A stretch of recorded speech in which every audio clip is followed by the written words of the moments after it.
Si on peut imaginer, rêver d'un Jérusalem devenant capitale de la planète qui sera un jour unifié autour d'un gouvernement mondial. C'est un joli lieu pour un gouvernement mondial. Et je peux vous dire une troisième chose. On ira ensemble vers ce nouvel ordre mondial. Et personne, je dis bien, personne ne pourra s'y opposer. Si l'on croit, comme c'est mon cas, dans la République, à un moment, il faut passer par la franc-maçonnerie.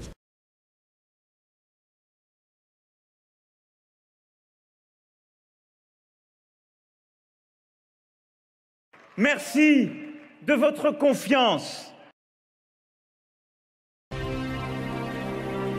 Adam Weishaupt, un professeur de droit canonique élevé chez les jésuites et très versé dans l'occulte, forme une nouvelle organisation secrète qui va unifier toutes les communautés clandestines dans un but invraisemblable: prendre le contrôle absolu du monde et de ses ressources afin de parvenir à une domination totale des peuples. Un nouvel ordre mondial selon l'euphémisme de Weishaupt. Sa confrérie diabolique constitue une synthèse des fondements évoqués par les communautés secrètes qui ont déjà existé. Il associe habilement les rituels ésotériques des francs-maçons, le mysticisme islamique des assassins, l'art de tuer et l'usage du hashish, les membres influents du prieuré de Sion et la fortune, le pouvoir, la science militaire et la vendetta des Templiers, et dirige le tout contre l'Église catholique. Il y ajoute ses propres connaissances occultes. Pour fonder sa communauté, il ne choisit pas le 1er mai par hasard. C'est une date importante dans le calendrier satanique.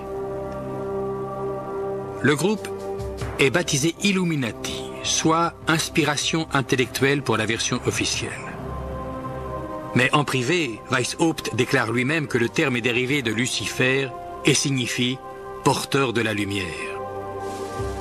Le sceau officiel est une pyramide mystique tronquée, coiffée d'un œil dont les rayons lumineux se propagent dans toutes les directions.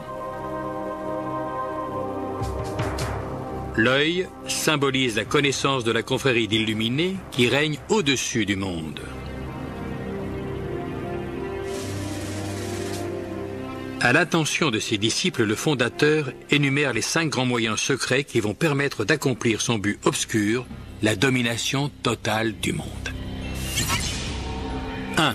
La corruption par l'argent et par le sexe sera utilisée pour contrôler les hauts fonctionnaires occupant déjà des postes importants dans l'ensemble des gouvernements et des domaines de réussite. 2.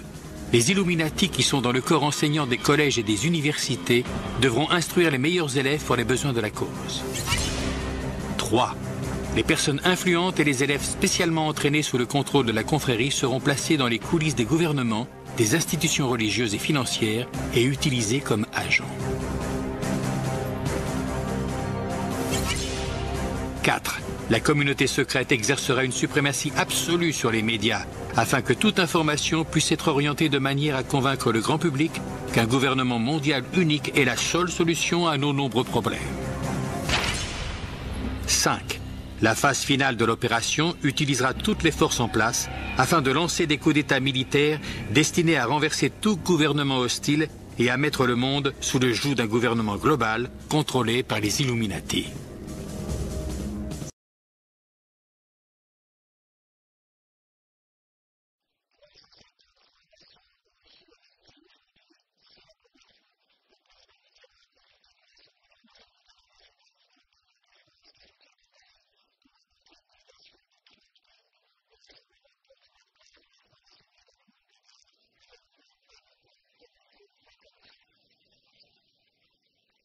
La droite est avec le patronat et puis la gauche plutôt avec les salariés ou les employés. Mais quand il s'agit des problèmes de société, ils se rejoignent, justement parce que souvent ils sont maçons. Alors comme ça, c'est leur philosophie commune. Ils vont voter pour le divorce maintenant sans faute. Vous pouvez répudier votre épouse maintenant du jour au lendemain. Genre, je veux plus, allez hop, dégage, je veux plus te voir. Vous commettez pas de faute. Ensuite, Monsieur le Président, je voudrais vous rendre attentif à la chose suivante pour le bon déroulement de nos votes en scrutin public. Je souhaiterais que vous puissiez faire vérifier par la séance, grâce aux enregistrements vidéo, comment se déroulent les votes. Ça fait à plusieurs reprises, encore cette fois-ci, j'ai compté 60 parlementaires de la majorité et on arrive à 148 votes favorables. Donc je voudrais qu'on soit très attentif au fait que chacun vote uniquement sur son boîtier et non pas sur le boîtier des voisins, parce que ça n'est pas possible d'arriver à 148 voix dans la composition de l'hémicycle telle qu'elle est là. Ils ont soutenu les lois sur le divorce, sur la contraception, sur l'IVG, sur le Pacs. Maintenant, ça va être sur les drogues, ça va être sur l'euthanasie. Vous voyez, il faut faire ce qu'on a envie de faire et ce qui nous fait plaisir. Enfin, il faut savoir que les francs-maçons prônent l'universalisme. Actuellement, on nous parle du mondialisme, mais c'est un sous-produit ou c'est un autre nom. Les maçons, depuis 150 ans ou plus, 200 ans, parlent de l'universalisme, c'est-à-dire, entre autres, du gouvernement mondial qu'ils appellent de leur vœu. Si on n'a pas aujourd'hui un gouvernement mondial, on ne peut pas parler sérieusement de démocratie. En ce qui concerne la gouvernance mondiale, ce sera du moyen terme, c'est-à-dire 4 à 5 ans. Aux États-Unis, à l'Europe, à l'ensemble des pays de la planète, de se doter d'une gouvernance mondiale dont nous voyons aujourd'hui qu'elle est essentielle. Forza vivificante della sua luce ti incoraggia ad impegnarti nell'edificazione di un nuovo ordine mondiale fondato su giusti rapporti etici ed economici. Et je peux vous dire une troisième chose. On ira ensemble vers ce nouvel ordre mondial. Et personne, je dis bien, personne ne pourra s'y opposer. We have before us the opportunity to forge for ourselves and for future generations a new world order, a world where the rule of law, not the law of the jungle, governs the conduct of nations. When we are successful, and we will be, we have a real chance at this new world order, an order in which a credible United Nations can use its peacekeeping role to fulfill the promise and vision of the UN's founders. Tous les présidents américains, ou presque, ont prêté serment sur la même Bible que George Washington. Une Bible maçonnique. C'est le cas de George Bush Sr.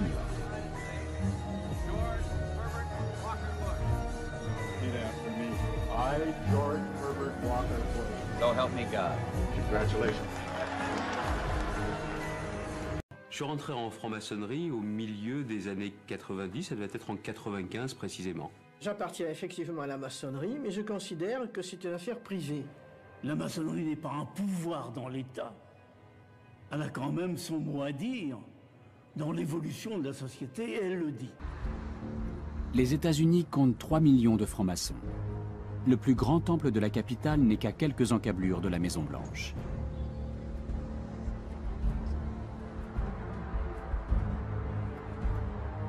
Le père fondateur qui a donné son nom à la ville possède aussi son monument. L'imposant George Washington Masonic Memorial Monument trône à Alexandria, non loin de la capitale. Voici une vue satellite de Washington. D'après les théoriciens du complot, le tracé de la ville dessinerait un pentagramme, un compas et un angle droit. Autant de symboles de la franc-maçonnerie. Messieurs, dames, il faut que vous vous déshabilliez de votre naïveté. Nous sommes naturellement naïfs. Si quelqu'un nous dit qu'il travaille au nom du bien, on donne son sang. Soyez sur vos gardes.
Kun jij vertellen wat het ergste is wat je hebt meegemaakt, waardoor je zegt, en daar was voor mij gewoon toen Nou, dat is dus het breekpunt geweest. Je komt zo diep in die kringen. Je tekent ook eigenlijk ik heb niet met bloed getekend ergens voor, maar je tekent wel een contract voor je leven dat je zwijgt over namen van bedrijven, organisaties, personen. Dat is ook de reden waarom ik denk nog steeds leef. Je houdt je daaraan. Maar als het gaat om de meest erge dingen die ik heb meegemaakt. Ik heb net verteld over dingen waar ik stroomstoringen mee kreeg. Het geweten begon dus. Laten we het zo zeggen, ik zat in een opleiding tot psychopaat en ik ben gezakt. Ik heb het niet gehaald, ik ben geen psychopaat geworden. Dat geweten brak door. En het ergste wat mij overkomen was, dat was omdat ik zo'n goed aanzien had, zo succesvol was en zo vertrouwd was met mensen in deze wereld die dus op dat niveau speelden. Ik moet ook zeggen dat de meeste van deze mensen hadden een geloof wat afwijkt van het gemiddelde. Hè? Je hebt katholieken, je hebt protestanten, je hebt allerlei soorten van religies. Deze mensen, de meeste daarvan, hadden een Luciferiaans geloof. En dan kan iedereen zeggen, ja, geloof bestaat niet en God bestaat niet, alles bestaat niet. Nou, voor die mensen was het de waarheid en de werkelijkheid. Hun diende dus iets onstoffelijks. Hun diende wat zij noemden Lucifer. Mm-hmm. En ik kwam dus ook in die kringen. Alleen ik lachte erom, want het waren voor mij gewoon klanten. Dus ik kwam in wat ze noemden Satanskerken. Ik wou zeggen, we hebben het nu over het satanisme. Ja, okay. Ik kwam dus in Satanskerken, maar ik kwam zeg maar op route even langs, even buurten. En daar was dan op dat moment een heilige mis, hun heilige soorten mis. En dat was met blote vrouwen en wat drank en dit en dat. En ik vond het alleen maar leuk. Ik hechtte weinig of geen geloof aan hun geloof. Of ik was er eigenlijk niet eens van overtuigd dat het überhaupt allemaal wel bestond. Het was meer een schouwspel voor jou. Ja, ik zag gewoon de donkerte en de slechtheid en de diepte daarvan zit in de mens zelf. Ja. Ik koppelde het nog niet zo. Maar ook die kringen verkeerde ik dus in, omdat ja, als gast zeg maar, omdat ik vond het allemaal wel leuk. Al die blote vrouwen en al die dingetjes die daar speelden. Het was het vrije leven. Maar er kwam een moment, toen werd ik dus uitgenodigd, daarom vertel ik dit ook, om mee te gaan doen aan offers in het buitenland.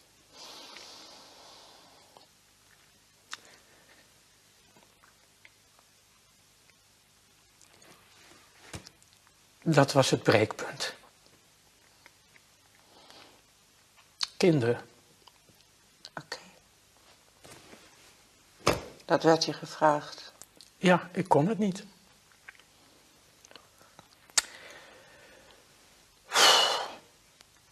Wil je even stoppen trouwens? Of nee. Oké. En toen begon ik langzaamaan eigenlijk in te storten. Ik had zelf als kind nogal wat meegemaakt. Ja. En dat raakte mij zo.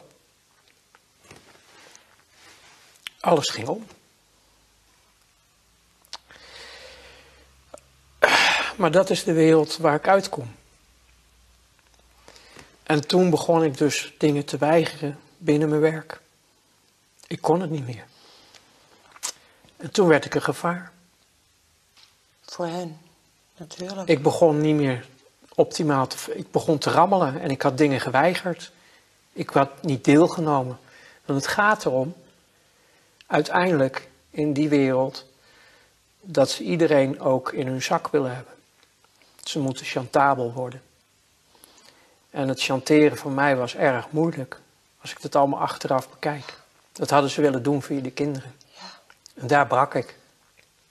Is dat, jij vertelt nu iets wat mij niet onbekend voorkomt. Wat ze in de politiek ook doen. Als je op internet gaat googlen, kom je wereldwijd genoeg getuigenissen tegen om te weten dat dit geen Walt Disney verhaaltje is.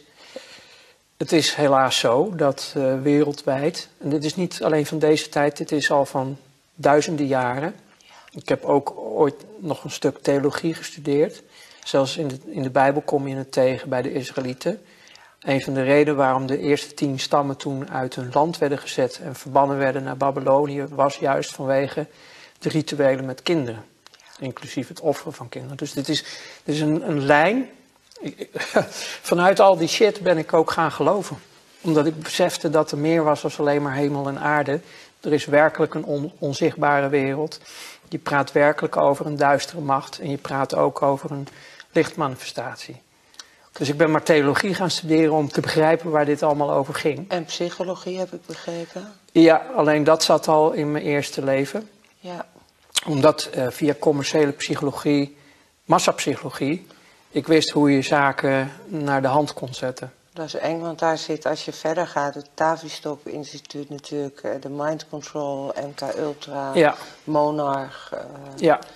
al die vormen van nee, dat mind klopt. control. Maar dat zat allemaal, zeg maar, in je werk zat dit allemaal. Ja. Ik ben daar via mijn werk juist alleen maar zwaarder in getraind. Omdat als je deals zet, moet je ook de media manipuleren. Je moet heel veel manipuleren. Want alles moet lijken als dat het allemaal niet klopt en niet is zoals het is. Alles moet anders overkomen. Zeg maar, je kijkt naar het volk eigenlijk als schapen. Ja. Die je alle kanten, zet er een paar bodycollars rond en drijf ze maar. Want klopt. Ik moet eigenlijk zeggen dat ik het nu nog steeds een beetje zie dat het zo gaat.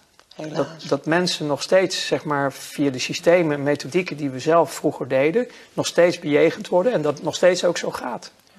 Dat mensen nog steeds maar niet snappen hoe het werkelijk in elkaar zit en nog steeds maar op het niveau zitten van als ik mijn pot bier maar heb en weet ik wat allemaal. Het helemaal op zichzelf gerichte, ook weer vanuit overleven. Ik bedoel, het is het programma wat draait. Maar je ziet nog steeds hoe makkelijk je mensen eigenlijk een kant op drijft. Ja. Als je aan de knoppen zit. De massapsychologie. Ja. En... Je trouve que c'est une des choses les plus dégueulasses. Monsieur Jack Lang, qui prétendait être candidat à la présidence de la République, que l'on m'arrête à la sortie, si ce que je dis n'est pas vrai, a été compromis dans l'affaire des lieux de vie et dans un lieu de vie tenu par des socialistes qui s'appelait le Choral. Et là, des gamins étaient prostitués à des gens comme Jack Lang. Et un gosse a été trouvé mort, sodomisé, la tête dans un seau de merde, que l'on m'arrête à la sortie si ça n'est pas vrai.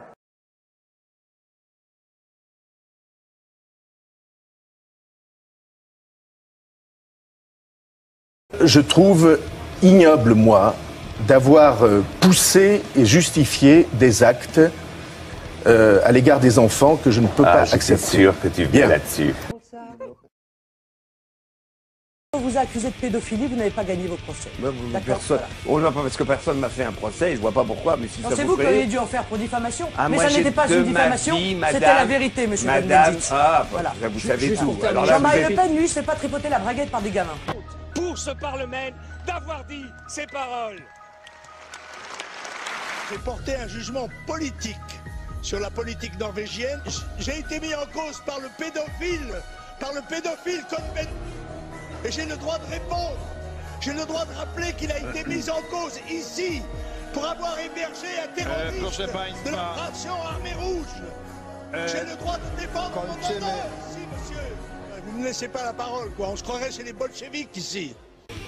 Voilà, aujourd'hui, même un type comme Cohn-Bendit, le pédophile Cohn-Bendit, puisque c'est comme ça qu'on a le droit de l'appeler, est en train de se faire rattraper par la justice en Allemagne, et que d'ailleurs il a annoncé qu'il arrêtait la politique. Et je trouve ignoble qu'à la fin on me demande, puisque vous êtes pédophile, vous allez démissionner. Sinon pourquoi je démissionnerais? Roman Polanski ne doit pas repartir aux États-Unis, nous devons le protéger. D'une part, je parle des garçons et des garçons que l'on cherche à droite et à gauche, et que je parle aussi du désir de paternité. Et que de tout ça, je parle franchement, J'en parle franchement puisque c'est ma vie et que je veux faire un livre qui parle de la vie que j'ai menée et de la vie telle que je la ressens. Les enfants la beauté du sexe sur les enfants. Écoutez, je pensais que le débat était très arriéré en Italie, je m'aperçois. Aujourd'hui, oserait je vous en prie, le sexe avec les enfants, je vous en prie. Ce sujet-là est un sujet qu'on ne peut plus aborder aujourd'hui. Plus personne n'ose parler de la sexualité des enfants. Mais il n'a pas parlé de ça, j'ai mal entendu, c'était sur les jeunes ou quoi? Non mais vous êtes... Non, j'ai entendu ça. On interdirait Pinocchio aujourd'hui. Il y a une espèce de chape de plomb qui tombe, comme ça, qui tombe de boucles blondes, n'est-ce pas, sur l'ensemble de la société, qui vient interdire tous les comportements un peu différents, un peu anormaux, mais bien sûr. Et alors là, chaque fois, on revient à la pédophilie. La pédophilie est un sujet qui est maintenant totalement interdit. C'est politiquement correct. Vous ne pouvez plus dire un mot sur ce sujet, sans être diabolisé il faut en parler. Moi, je pense qu'il faut en parler, au contraire.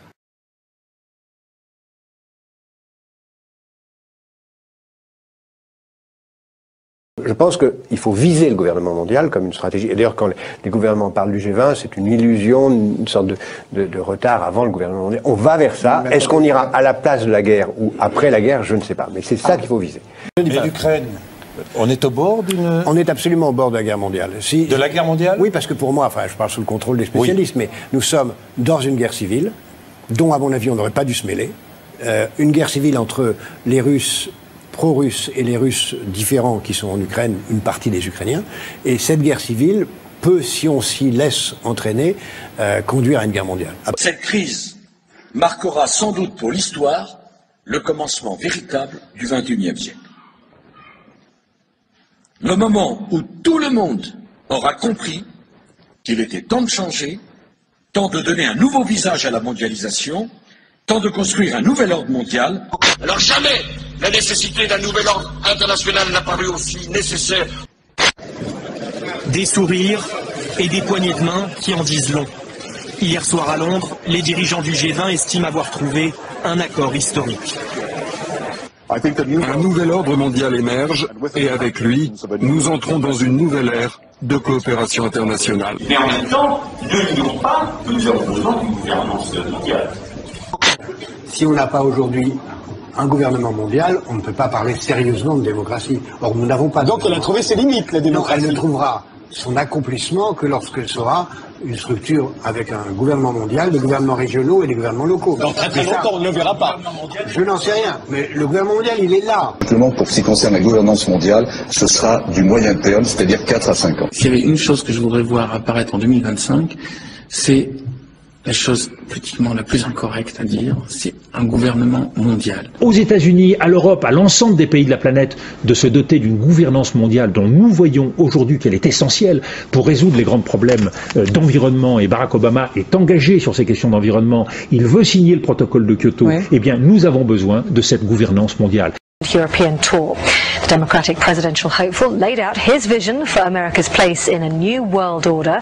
La forza vivificante della sua luce ti incoraggia ad impegnarti nell'edificazione di un nuovo ordine mondiale fondato su giusti rapporti etici ed economici. On voit là Ted Cruz, qui lui c'est la droite évangélique, religieuse, etc. Et l'autre, Marco Rubio. C'est la personne qui a dit que M. Poutine est un gangster. Cruz. Oui. Alors que Trump a dit que Poutine est un type épatant. Enfin, les débats, restons politiques et restons droits. Parce que si jamais un monsieur ne va pas gagner, il y a quand même les Rockefeller, les gens comme les Rothschild, les grosses familles qui dominent quand même les continents. Donc c'est même pas la France, on parle des continents. C'est des familles qui ont grandi en 1827 avec des familles à 5 garçons où ils s'expandent. C'est au sud de tout ce qu'on parle. Oui. Okay. Donc comme il dit, il y a les lobbyistes, il y a les gens qui se présentent aux élections. Oui. Et il y a des gars comme Donald Trump qui ont quoi, 10 billions d'euros. C'est pas lui qui dépense le plus. Enfin, il doit déclarer en Amérique, il faut qu'il montre les papiers. En tout cas, il dépense son propre argent. Il a peut-être plus. Mais enfin, un garçon comme ça, si moi j'ai des biens et j'ai travaillé toute ma vie pour ma famille, pour mes amis, pour un pays où je paie mes taxes, tout ce qu'il veut, je crois d'abord, c'est protéger ses intérêts. Donc, quelqu'un qui travaille gratuit, c'est quelqu'un de dangereux. Je crois que c'est l'un des Rothschild qui a dit un jour « Celui qui contrôle la monnaie d'une nation contrôle la nation ». Parce que lorsque vous contrôlez la planche à billets, lorsque vous contrôlez les devises, vous avez le pouvoir de dicter sa conduite au gouvernement qui réagit aux pressions financières. So the ultimate goal that these people have in mind is the goal to create a one world government run by the banking industry, run by the bankers, and they're doing it in sections. The European currency, the euro, and the European Constitution is one part of it. Now they're trying to do it in America with the North American Union, right? And they want to create a new currency called the Amero, right? And the whole agenda is to create a one world government where everybody has an RFID chip implanted in them. All money is to be in those chips, right? There'll be no more cash. And this is given me straight from Rockefeller himself. This is what they want to accomplish. And all money will be in your chips. Anytime you have money in your chip, they can take out whatever they want to take out whenever they want to. And if you're like me or you, and you're protesting what they're doing, they can just turn off your chip. And you have nothing. You can't buy food. You can't do anything. It's total control of the people. Parce que sur les objets, on connaît, mais sur les organismes vivants, que ce soit les animaux ou les êtres humains, qui pourront avoir une puce électronique implantée dans le corps. Mais avant de parler de l'implantation des organismes vivants, il faut regarder tout ce qui va se passer aussi sur les moyens de paiement et sur la surveillance même dans la vie quotidienne de nos enfants ou de nos petits-enfants. We have before us the opportunity to forge for ourselves and for future generations a new world order. A world where the rule of law, not the law of the jungle, governs the conduct of nations. When we are successful, and we will be, we have a real chance at this new world order, an order in which a credible United Nations can use its peacekeeping role to fulfill the promise and vision of the UN's founders. Le nouvel ordre mondial se tient d'ici aux Nations Unies. C'est un gouvernement mondial. Ein Volk, ein Reich, ein Führer, soit un peuple, une patrie, un chef. C'est par ces mots que Rudolf Hess a annoncé Adolf Hitler. C'est le rêve d'Hitler devenu réalité, c'est un cauchemar. C'est la pierre tombale de la souveraineté des nations. Ce bâtiment n'aurait jamais pu voir le jour sans l'aide de la Première et de la Seconde Guerre mondiale. Le grand pari du XXIe siècle, c'est l'invention, comme vous venez de le dire, d'une gouvernance mondiale. Elle prend aujourd'hui, l'embryon prend aujourd'hui la forme du G20, et au cœur de cette nouvelle gouvernance mondiale, il y a le nouveau FMI. Et si je vous ai bien entendu, c'est la gauche, ou en tout cas les idées de gauche, qui font bouger le monde et qui peuvent faire avancer vers une gouvernance mondiale? C'est ma conviction, mais si je devais aller jusqu'au bout de ma conviction, je dirais que c'est comme ça depuis très longtemps. Et Volton? Oui. C'est une idée de droite, la gouvernance mondiale. Vous trouvez? C'est très bizarre. Pourquoi c'est une idée de droite alors? Parce que c'est en fait c'est un espèce de pouvoir quand même énorme où l'individu et les nations n'ont plus donc les nations qui élisent leurs dirigeants n'ont plus grand chose à dire.